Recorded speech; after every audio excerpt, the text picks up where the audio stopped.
Dans sa quête d'une construction durable, Luciano Pia a surtout imaginé un habitat consommant le moins de ressources possible. La structure portante est en acier et le bardage en écailles de bois est en mélèze, une essence originaire de la région. Soucieux de travailler de la manière la plus naturelle possible, aucun traitement n'a été rajouté pour laisser chaque matière se patiner avec le temps.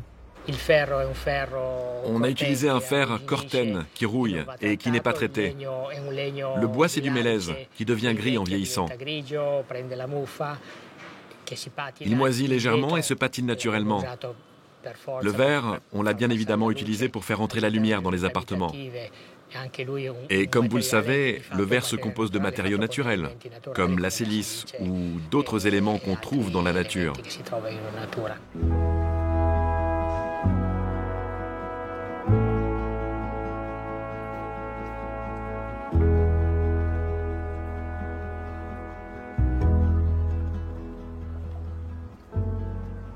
Alors ici, nous sommes dans l'entrée de la résidence. L'idée, c'était de créer un vaste espace commun où tout le monde pourrait venir profiter de la beauté de ce jardin, qui représente vraiment le cœur verdoyant de l'immeuble. Mais il fallait aussi imaginer un bâtiment qui soit réellement habitable, efficace et techniquement constructible.